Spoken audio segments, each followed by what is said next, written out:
Hi, Mr. Carney. Mackenzie Gray with Global News. Do you want house prices to go down in Canada? I want house prices to be more affordable for Canadians. I just want to figure out where you are because I didn't hear yes or no there. We did hear yes or no from Gregor Robertson, though. He said no. So where do you stand on that? Well, it's not. First off, it's not a yes/no question. It's not a yes/no question. It was for him. No, well, I'm answering the questions right now if I can. And the U.S. always takes up the most real estate. It's the biggest economy. It's the reserve currency. It has the biggest impact on the global economy. It also has the biggest impact on global security. So necessarily, whenever you're talking about bigger issues with allies, the U.S. comes in either explicitly or implicitly to those discussions. That's just a recognition of reality. In English, please. There'll be a budget in the fall. In the short term, it's a very short parliamentary session that is coming up. The speech from the throne is on the 27th, as people know. The House is due to rise under the House's rules by the 20th of June, so it's really 3 weeks. We have some very clear priorities, which, as you know from following those who followed the campaign, those who followed my remarks, those who followed my opening press conference, would include the federal government taking all the steps it can to help create one Canadian economy out of 13, in addition initiatives such as the middle class tax cut. But there will be a budget in the fall.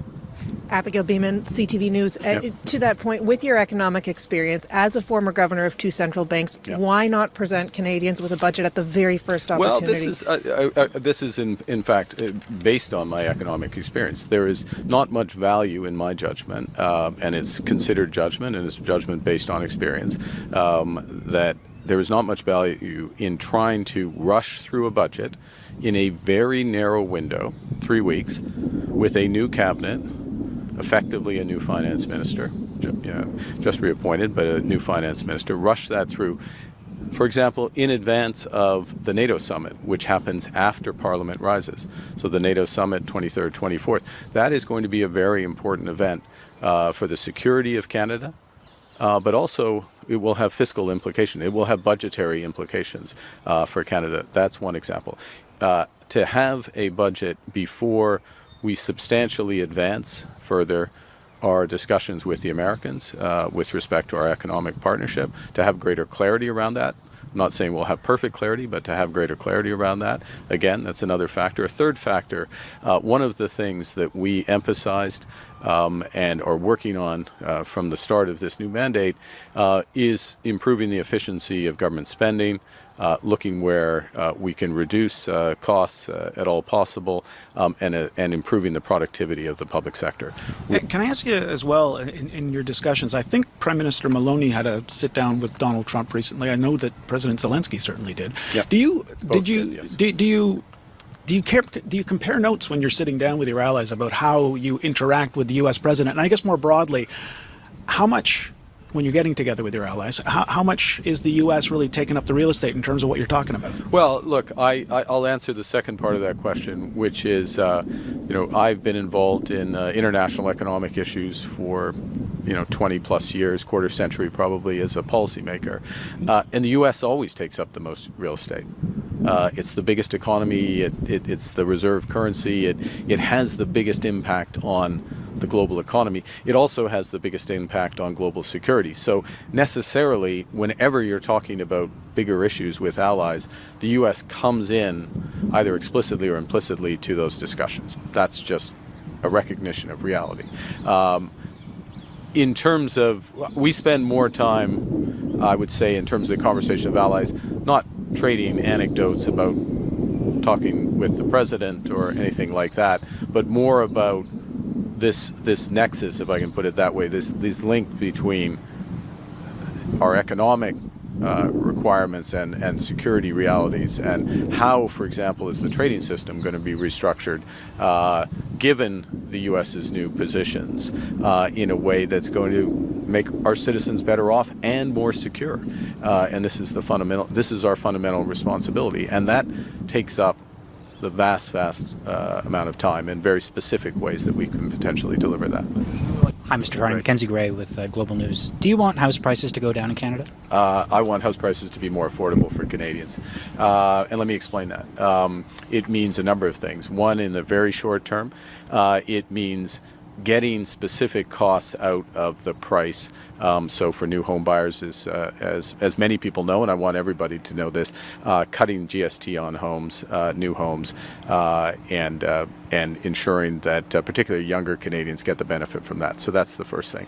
The second thing we want is to strip out, and we will do, put in place measures so to strip out, in fact, half the development charges for construction on homes. So again, another measure that in the near term will lower the cost of new term homes, and those lower costs should be passed on to home buyers. The third thing we think needs to happen, and we'll do at scale, is to help develop a much more efficient home building industry in Canada on a path to a broader doubling of the rate of home growth in Canada. So all of those factors are going to help to improve affordability. The exact level of house prices, of course, is going to be a function of a variety of factors, including where incomes grow. But the key is that we're building new homes, and the purchase of new homes becomes less expensive, absolutely, without question. I just want to figure out where you are, because I didn't hear yes or no there. We did hear yes or no from Gregor Robertson, though. He said no. So where do you stand on that? Well, it's not first off, it's not a yes-no question. It's not a yes-no question. It was for him, though. Well, I'm answering the questions right now, if I can. Because it's a question which relates to different time horizons, and it relates to different houses. So we are cutting GST on new homes, okay? So that affects the price of new homes. That affects the cost, is a better way to put it. The all-in cost for people. It's up to $50,000 savings on the average home price. A little more than that, actually, if you look at the greater Toronto area. So there's significant savings for people. Measures to reduce development charges over the course of the next 5 years. For the next 5 years, cut those development charges in half. Those lower the cost for those homes that are built over the course of the next 5 years. Those savings will be passed on to people. The overall level of housing prices, though, is not so that amount of activity is not enough necessarily to affect the overall level of house price. It does affect those types of homes and people who can buy those types of homes.